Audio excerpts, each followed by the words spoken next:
Hey, Dr. Jon Finn here. Welcome to the Habit Mechanic podcast. Right now, you can get my new best-selling book, Train Your Brain for the AI Revolution, at tougherminds.co.uk. The digital book, audiobook, and physical book are all available at a special price that you won't find anywhere else.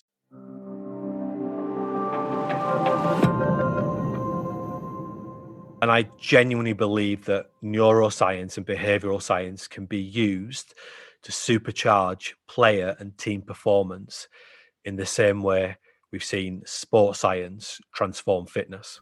That was Tougher Minds founder Dr. Jon Finn, and we'll be speaking to him for this podcast about the science of leadership and how to use cutting-edge brain and habit science to create a winning team.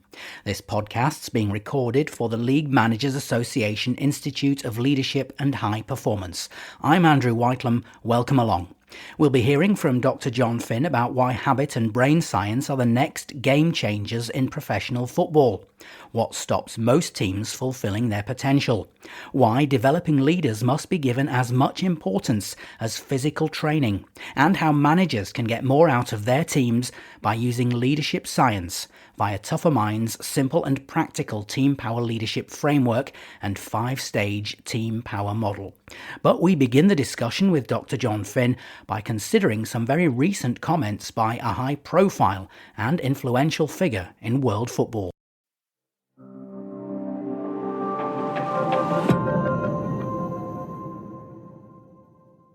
Hello there, John, and thanks for joining us.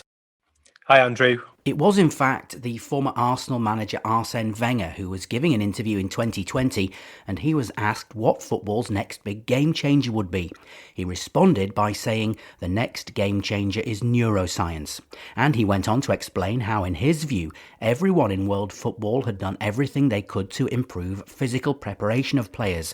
But more focus on neuroscience and optimizing mental preparation could unlock more performance gains and advancements. It's fair to say that these comments by Arsene Wenger were ideas you recognised immediately, John, because showing the potential massive positive impact of neuroscience and teaching people how their brain works has been a major part of your work in business, education and elite sport for some years. In fact, you've worked in professional football, cricket, with the PGA in golf, and you and I met when we were both working with the England Rugby League team in the 2008 World Cup. So please tell us more about that and your work in football, if you would. Yeah, thanks for that introduction, Andrew. I've worked in this exciting area of performance psychology for over 20 years. I've got 3 degrees in this area, including a PhD. And my work has mainly been in elite sport and elite business in the UK and the USA. And I first began working in professional football back in 2005 with Brian Laws at Scunthorpe United. And then I stayed on when Nigel Adkins took over as manager. And it was in Nigel's first season that we won the league against the odds. And it really was against the odds. Nobody expected us to do that. And we were really interested in how we'd been able to achieve such fantastic results. And actually, we got the famous sports statistician, Professor Bill Gerard, to analyse our data from that season. And it turned out we'd actually broke a record in the UK for acquiring the most league points on the smallest budget. And we spent around 58% less on player wages than our direct competitors, that is the teams that finish second and third in the league.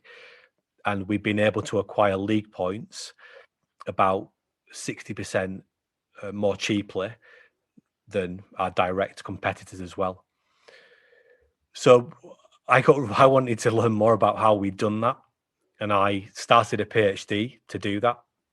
My PhD was really built on the premise that fulfilling your potential is not an art, it is definitely a science.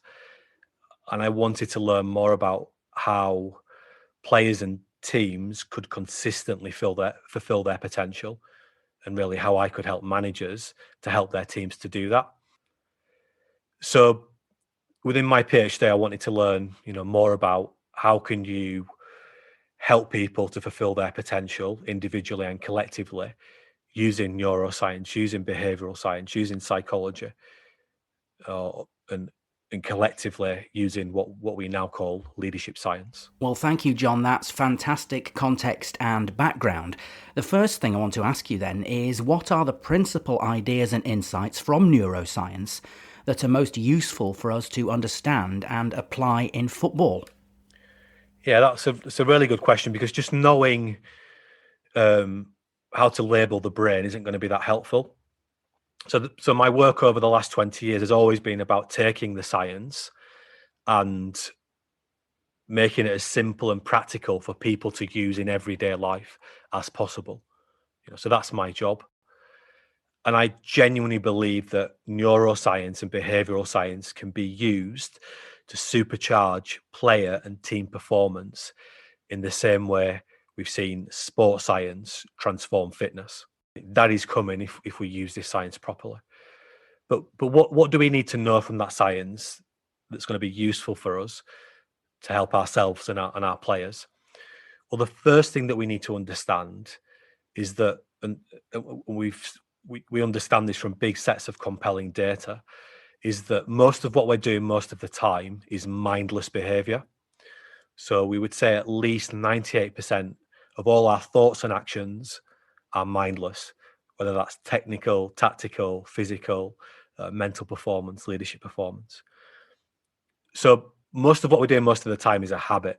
Habits are automatic or semi-automatic thoughts and behaviors. And we can really think as habits as the engines that our players and our teams run on. So habits are driving everything our players and our teams are doing all of the time. So they are the foundation of everything that's going on in our players' lives, in training, on match days, in performance. And habits are driven, broadly speaking, by the limbic regions of the brain. To quickly understand our brain, we can all make a mini model of our brain. And we can do that using our hand. So if you put your left or your right hand flat, as if you're saying hi to somebody, and if you put your thumb into the palm of your hand, so like across the palm of your hand, and if you wrap your fingers around your thumb, this is like a mini model of your brain. And the thumb in the middle represents the limbic regions. And this part of the brain, and it's the dominant part of the brain, running most of what we're doing most of the time, its main interest is survival. Homo sapiens, that is human beings, are fairly good at survival. We've been on the planet now for over 300,000 years, and we dominate the planet. And that's all because of this area of our brain. And we can think about this area of our brain being interested in three broad things. Number one is it's interested in staying alive. Number two, it's interested in how we're perceived by important people in our lives. So think about social status. And number three, it's interested in energy and saving energy. So our brain likes to do things as cheaply as possible. And it turns out that habits are really energy efficient ways of doing things. And that's why it tries to turn everything into a habit. So we call this the alive, perceived, energy brain, or for short, we call it the APE brain, the APE brain. And what we need to understand is that there are survival habits that are very instinctive for this part of the brain. And those survival habits are all about staying alive, how we're perceived, and saving energy.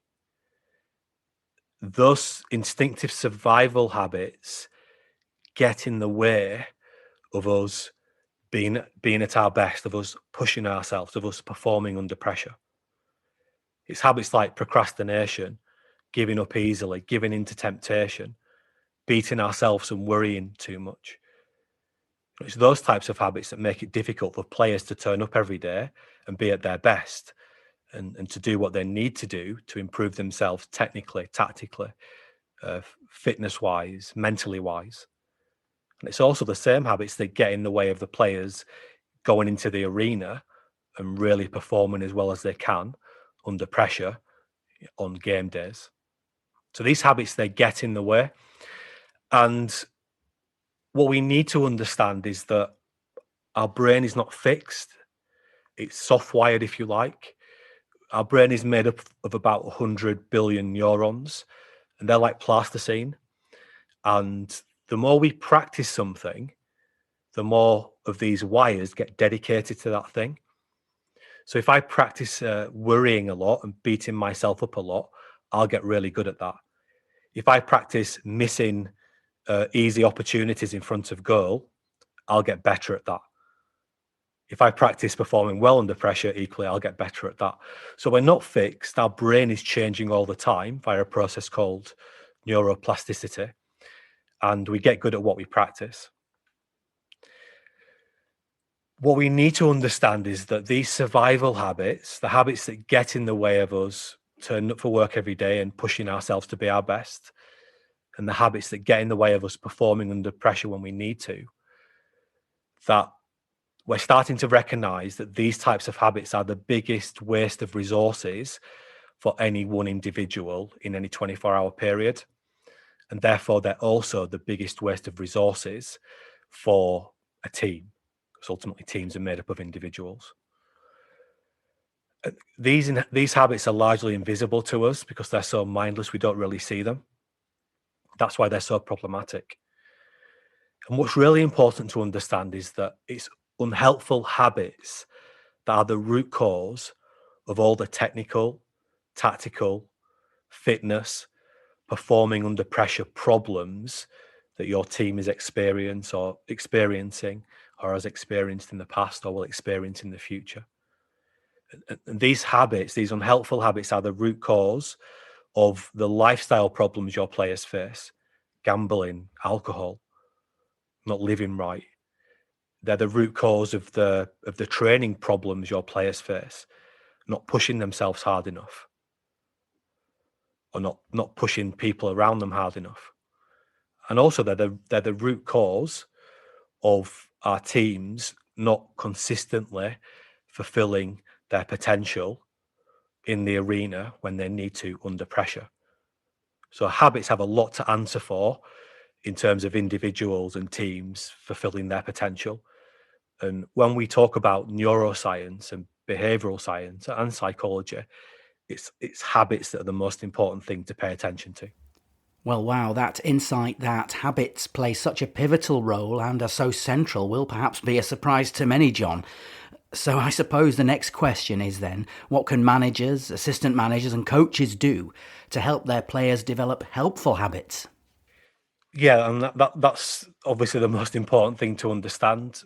And I want to start here by saying that leaders can use leadership science in the same way that fitness coaches have used sports science and physiology to improve performance.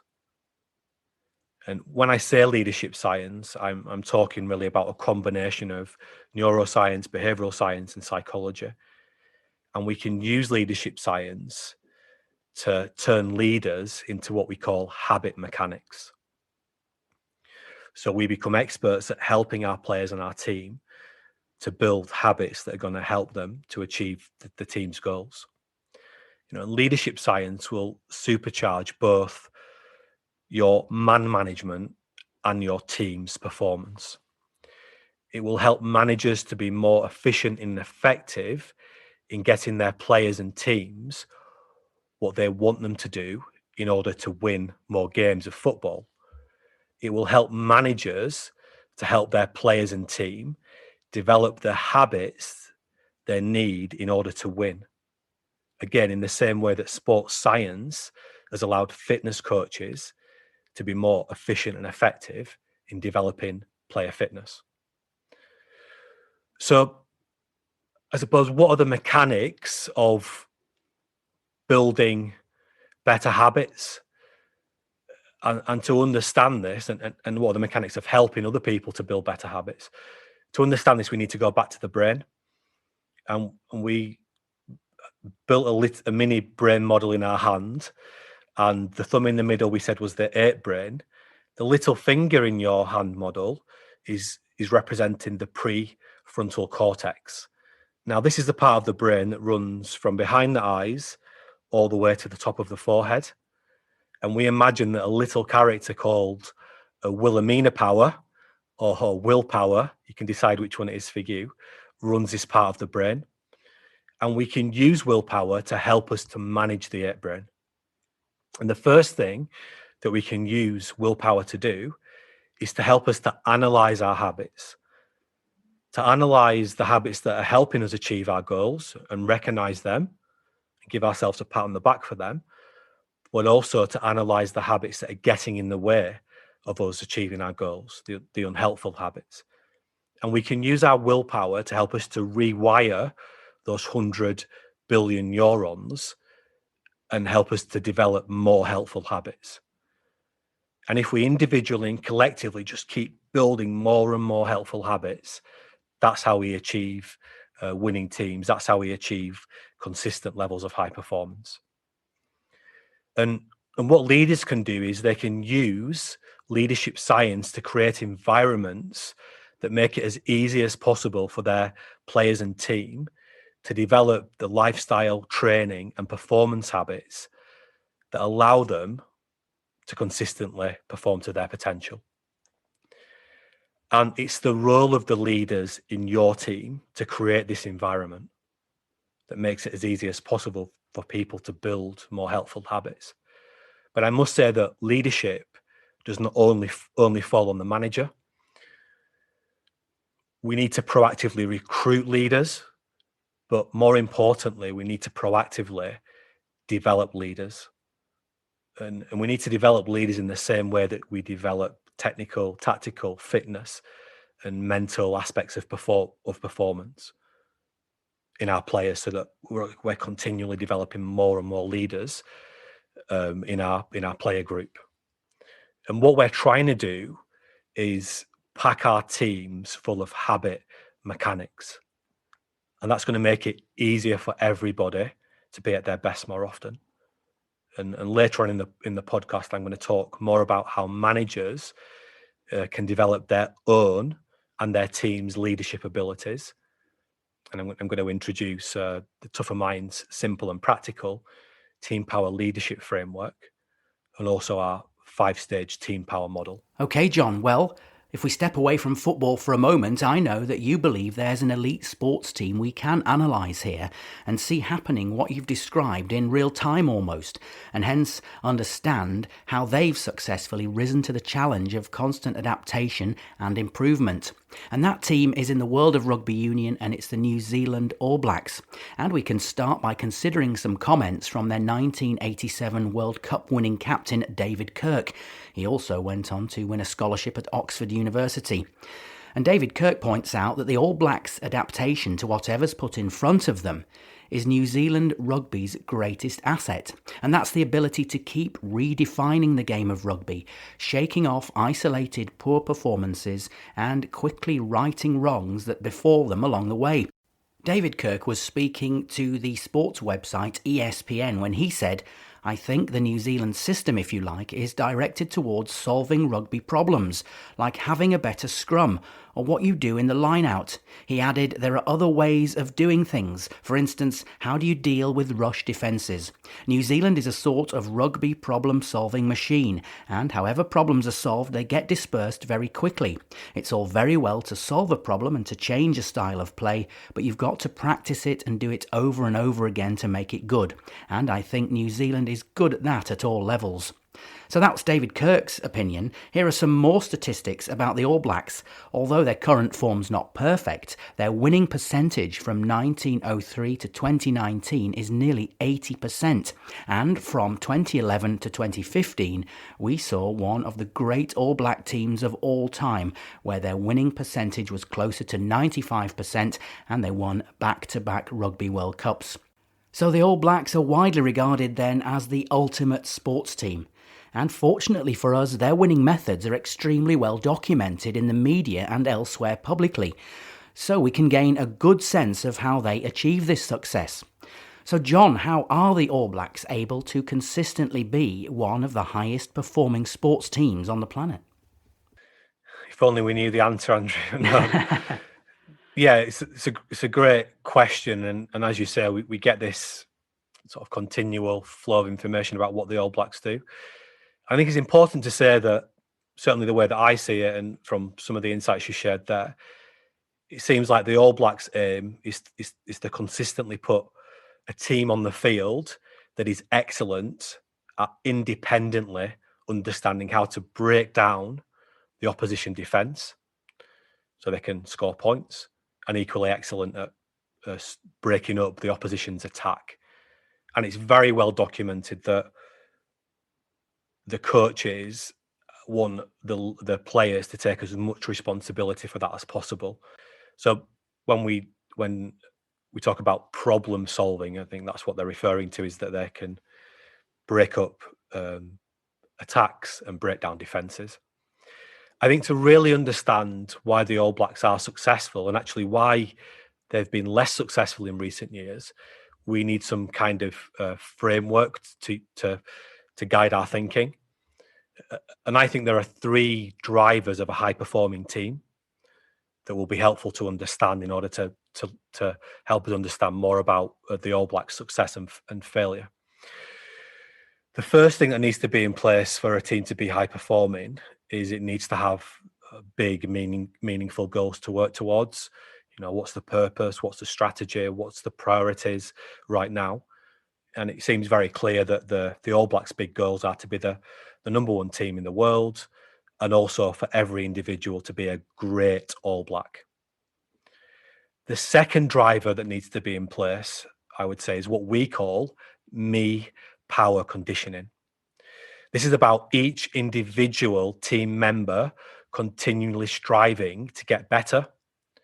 So a good statement to summarize that is, I choose to prepare to bring my best self to work so that I can develop myself technically, tactically, physically, psychologically, and hopefully also as a leader as well, as we increasingly understand the importance of that. And the third factor is what we call team power. So this is about each individual team member continually striving to help the team achieve its goals. And we can summarize that in a statement like, we choose to work together and bring the best out of each other in difficult situations. So we've got big goals, me power conditioning, and team power. So we can use that insight to help us to understand the All Blacks' success and also failure, because what we've seen with the All Blacks since around maybe 2009, 2010, and that team that ultimately won the 2011 World Cup, and then much of the same team went on to win the World Cup again in 2015. We've seen one of the best All Black teams ever, if not the best. You know, they had a winning ratio of about 95% during that period. They were almost unbeatable.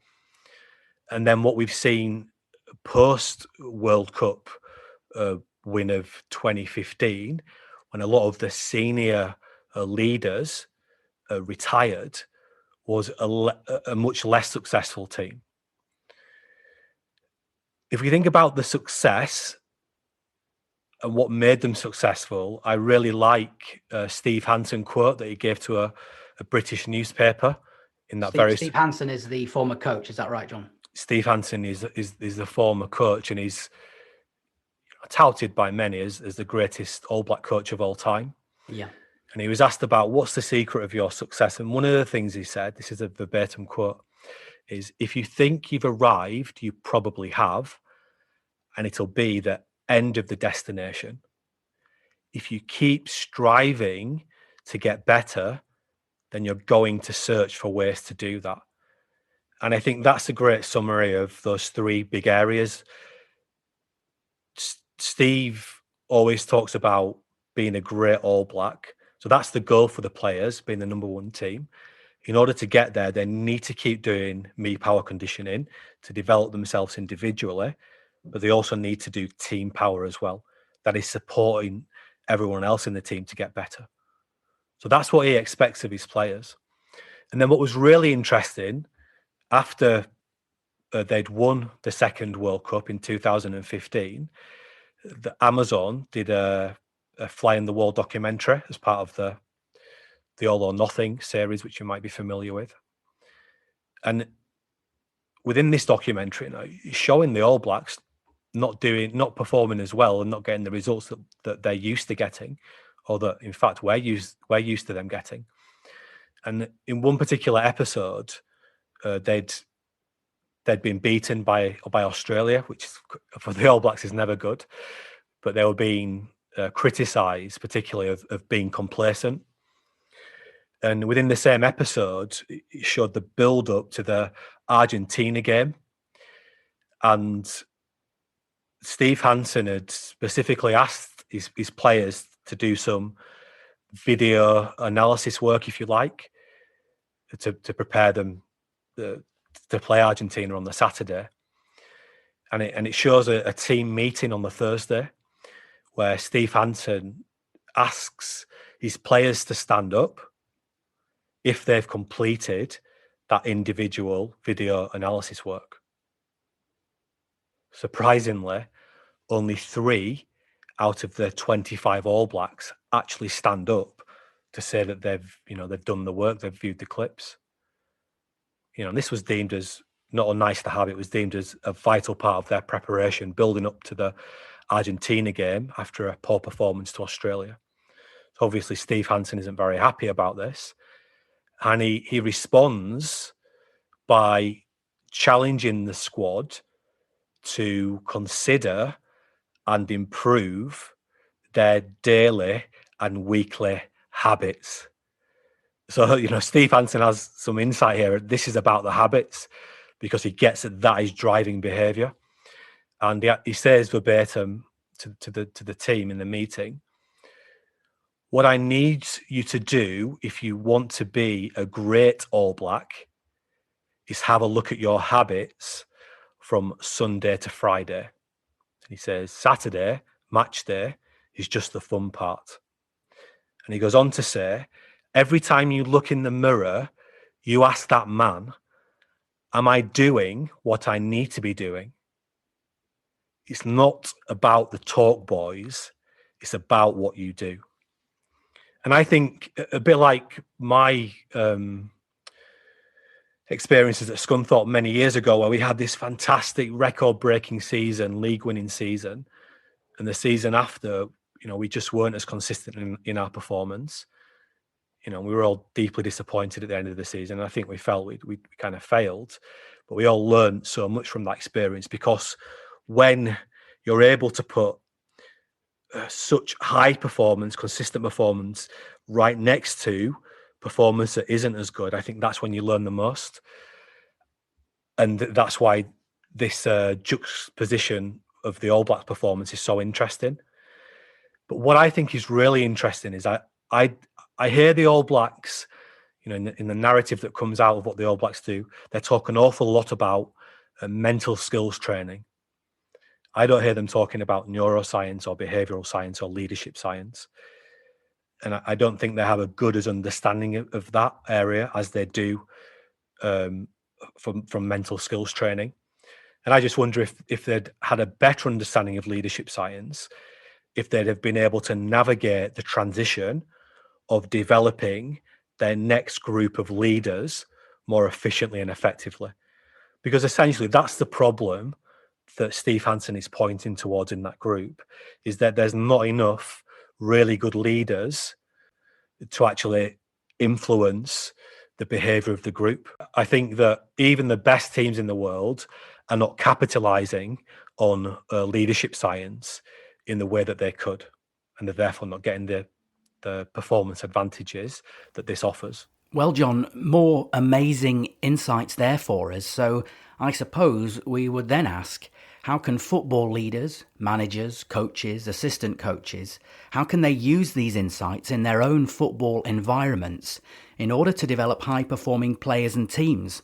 I suspect it's not just as simple as replicating or slavishly copying what the All Blacks do. Yes, exactly.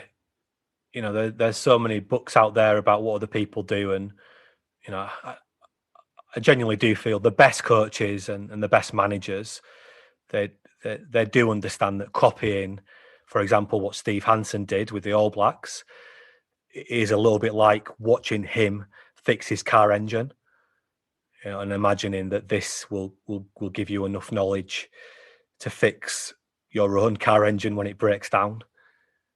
I know the best managers and coaches know that isn't enough just to copy and model other people. And I also feel that it's the best managers and coaches that will pioneer the use of neuroscience and behavioral science, or in our simpler language, leadership science, to help their teams to gain a competitive advantage.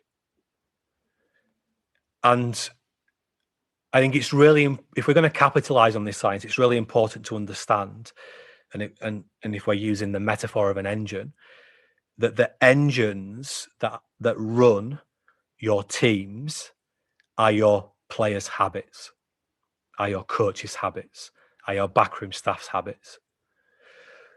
So in order to become experts at consistently creating winning teams, leaders need to understand how brains and habits work, and more importantly, how to use those insights to create a culture that consistently helps the team, individually and collectively, to develop better habits for on-field success. And that is why leadership science is so important. So, because we now understand that our brains and our behaviour, or as you point out to us, our habits are so pivotal and so central, what can managers, assistant managers, coaches, and, as you now highlight, senior players do to make it easier for their teams to build more helpful habits? How can they optimise their team's collective brain function, if you like?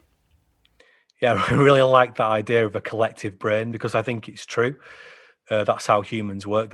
They do model and copy other people's behavior. That's one of the insights we get from behavioral science. So, in order to optimize an environment that helps people to build new habits, we have to go back to the neuroscience.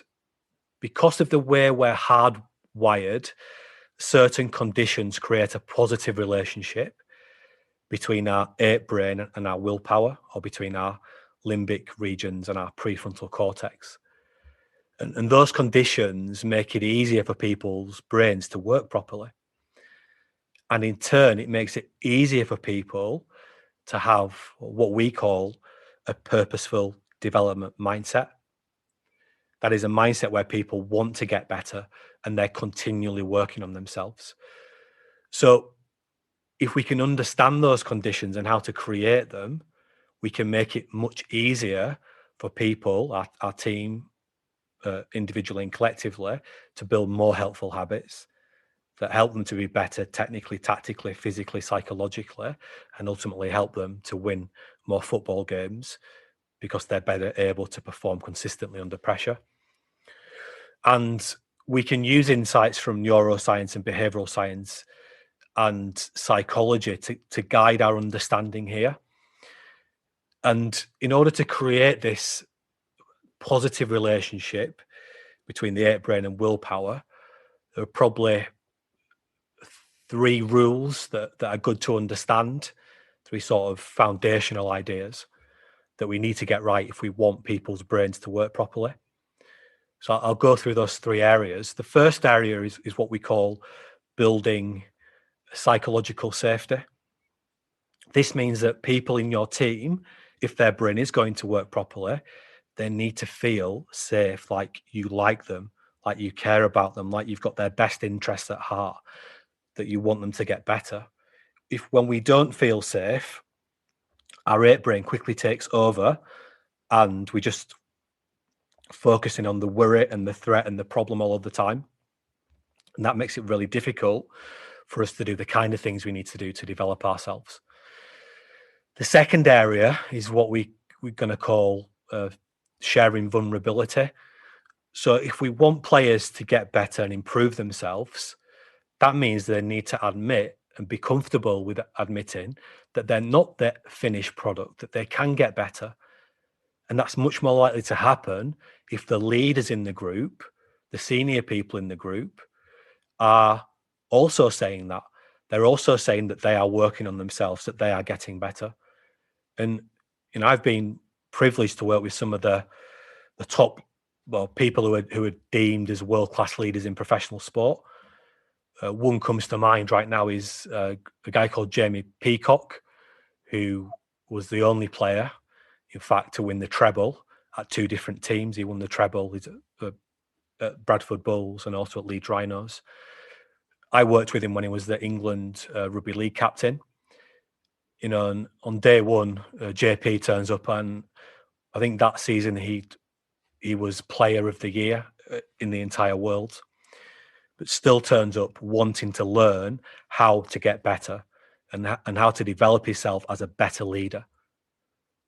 And sharing vulnerability might sound quite scary.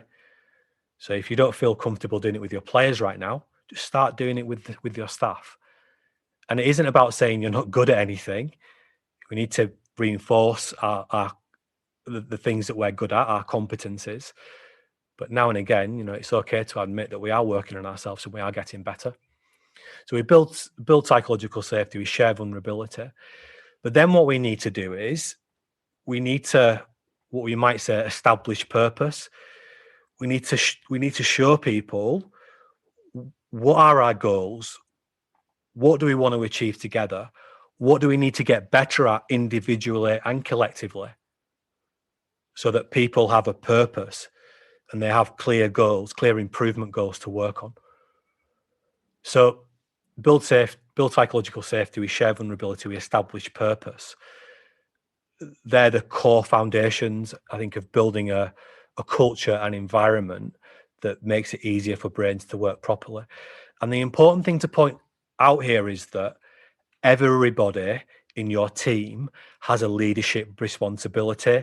It isn't just about the named leaders. It isn't just about the senior people. Everybody has a leadership responsibility. Okay then, so because this responsibility doesn't just fall on one person, explain to us please how it works that everyone in any team can have a leadership responsibility. How does that actually look in a practical sense, Jon? Yeah, well, to understand this insight, we need to understand what leadership is. And leadership's all about influencing other people's behavior. So leadership science is all about the science of influencing other people's behavior.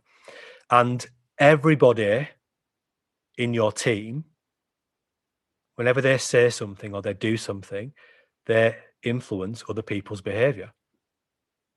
So therefore, everyone has a leadership responsibility.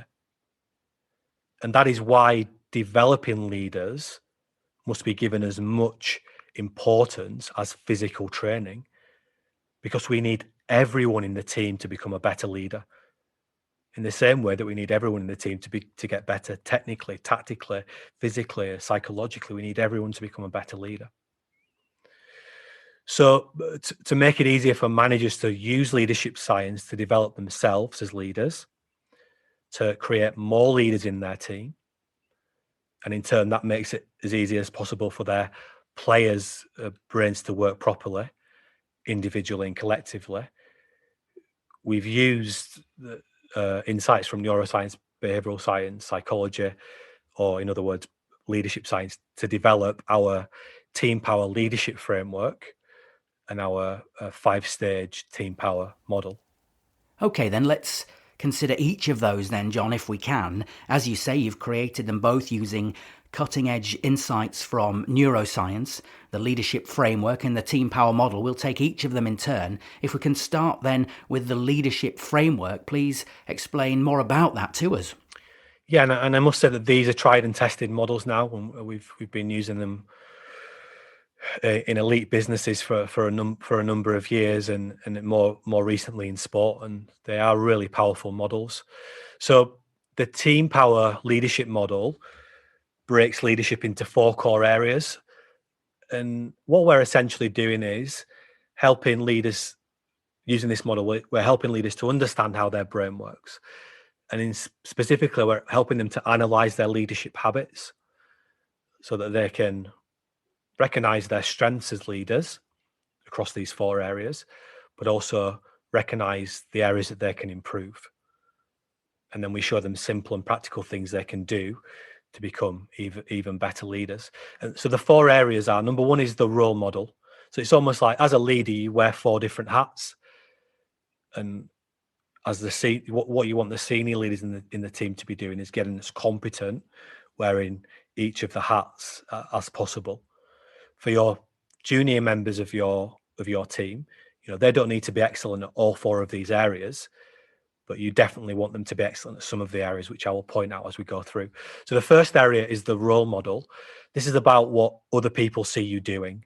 So, for example, if you're telling everyone it's really important to turn up for meetings on time, but you keep being late, you're not being a good role model. Maybe if you are emphasizing the importance of emotional control to your players, and maybe you're not doing that particularly well, maybe you're not being a good role model. The role model area is one that everyone in your team can get better at, all the way down to the academy players, because everyone can do this better and has a responsibility for modeling the right behaviors.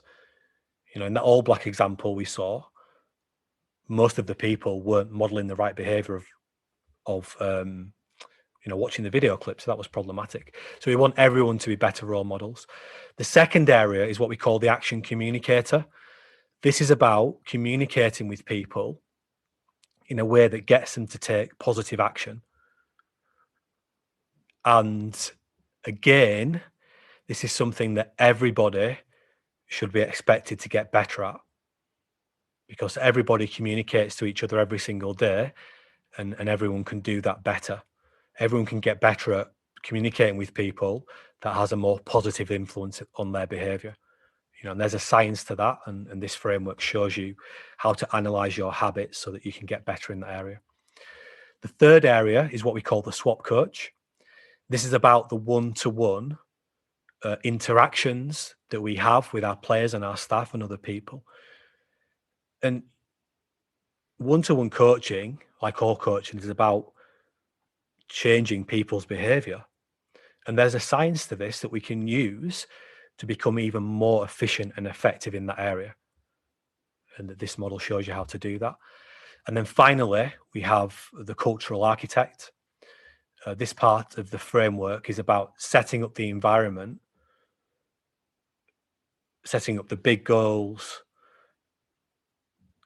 helping people to understand the priorities, helping people to understand how their roles and responsibilities plug into the immediate priorities and what their job is in helping the team achieve its goals. And it's about doing that in a really empowering way. And it's probably only going to be one cultural architect in your group, and that's going to be the manager. So there are 4 core areas here that we can use to guide our developing ourselves as leaders, but also developing others as leaders. Not everybody needs to be able to do everything, but certainly we want everyone to be working towards being a better role model and a better action communicator. And we want the senior leaders in our team to be getting better at all of those areas. And in the workshop, in the LMA workshop that we're running on January the 27th, we'll talk very specifically about how to analyze ourselves in these areas and how to simply and practically improve these areas in a sort of football context. Yes, and that application in a day-to-day football situation will, I'm sure, be extremely valuable, Jon. Please talk to us then about the team power model, if you would. So the team power model and the leadership framework, they work as one. But just to explain the team power model by itself, the metaphor here is we're climbing a mountain together, and we start at the bottom of the mountain and we work towards the top. And there are 5 stages that we think are really important, and 5 stages that high performing teams work through and use in order to get to the top of the mountain and win ultimately, because that's what we want to do as a high performing team. So the first stage is what we call me power conditioning, and I've already explained a little bit about that. So that's about everyone deliberately choosing to work towards being at their best. And if we're going to have a high performing team that can perform consistently, me power conditioning really is the cornerstone of that. And that's about everyone building small new helpful habits. The second stage is what we call the community base camp. This is where before we set off on our journey to climb the mountain, we agree on our big goals, we agree on the strategy, we agree on our priority, we agree on individuals' roles and responsibilities, and how each individual is going to contribute towards the team achieving success. And this is very much connected to the cultural architect piece of the leadership framework I just went through. Stage 3 in the team power model is what we call group climbing support. So this is about the day-to-day grind of working hard, working efficiently and effectively, and supporting each other. And this is very much connected to modeling the right behaviors every day, being an action communicator every day. And it's about developing the habits that allow us to do those things really well, so that it's easier for people every day to be working on themselves and to be building better habits and to be ultimately helping the team achieve its goals. Stage 4 is what we call a campfire discussion. This is about the one-to-one coaching people, where we work with individuals one-to-one, where we help them to grow, to improve, help them to get better at delivering results for the team. This could be a senior player helping a junior player, could be the manager working with the senior player, or a member of their staff, or a junior player. And it's just reinforcing the importance of those one-to-one coaching interactions. And in the most successful teams, we get peer-to-peer coaching going on right the way through the team. It's not just about the managers and the coaches coaching. Everyone's doing that. Everyone's helping each other. And then the 5th stage is what we call the group climbing review. So we set off on our journey together with the best intentions of the goals we're working towards and the immediate priorities. But, things change. People get injured. We bring new players into the building. We might go on an unexpected positive run of results, or we might go on an unexpected negative run of results. So periodically, we have to do the group climbing review just to check back in collectively, to step back and reflect and adjust our priorities. And the opposite to the group climbing review is people, being negative, people being energy sappers, people not saying what they think to people in an honest way. So we need to have these group climbing reviews to keep us collectively on track. And how often you have them depends on the team, really. And ultimately, we can use this framework to measure our team performance against. So there'll be areas in the model where you're really strong. You might be thinking, we do great group climbing reviews, but there'll be areas where you also need to improve. So like any framework, this model is really useful to measure ourselves against and to give us a tool that we can consistently keep measuring ourselves against, to give our team the best chance of fulfilling its potential. And again, Jon, you'll be explaining so much more about how leaders can apply these things in day-to-day football situations, which I'm sure will be extremely valuable. Jon, we've talked about so much in this podcast in such depth. Please give us a summary of the concepts, the ideas, and everything we've discussed so far. Yeah, I think that leadership, all the science shows is that leadership is not an art, it is a science. And we need to prioritize leadership development like we've been prioritizing physical training. And I strongly believe that in the same way that Arsene Wenger was able to reap huge rewards from being an early adapter of sports science, those who are early adopters of leadership science will reap the same rewards. And I don't want managers to worry too much about the neuroscience and the behavioral science and the psychology here. That's my job. It's my job to make it as easy as possible for football managers to put these ideas into practice every single day. And we'll start that journey in the LMA workshop. And I'm sure that I will continue that journey with some managers one-to-one. It's my job to help you, to help your players and your team perform more consistently and win more games. And when we harness the power of neuroscience, behavioral science, psychology, what we call leadership science, that's going to give us a huge competitive advantage, because nobody at the moment is really using these ideas to their full potential. Well, this podcast has given us an overview of some of the big ideas you'll be presenting when you deliver to people taking part in the League Managers Association workshop. But there are also some further opportunities for people to learn more that are already available. Please tell us about those, Jon. Yes, so we're giving all LMA members free access to our Tougher Minds Foundation course for leaders. And I believe there's a link to that course in the description area of this podcast, and the LMA have also sent that link around as well. So please do take advantage of that course. The more you know about the foundations of how brains work, etc., going into the workshop, the more you're going to get out of it. So this podcast is great for that, but also the course will extend that learning. The course is really easy to digest. It's just a series of videos that lasts somewhere between 1 minute and 5 minutes, and you complete the course in half an hour. So please do take advantage of that. Also, if you go to our website, tougherminds.co.uk, there are other free resources and interesting insights, which I'm sure will be helpful.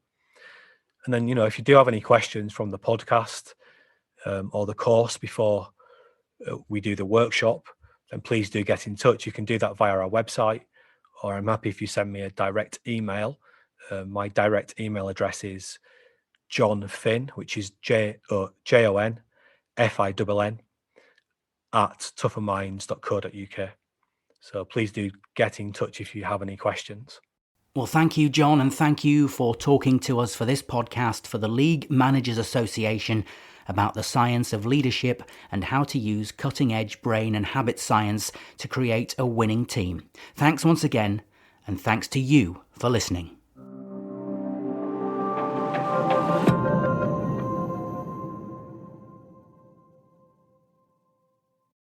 Thanks for listening to the Habit Mechanic podcast. If you liked it, please subscribe and tell someone else about one of the ideas or insights that you found most interesting.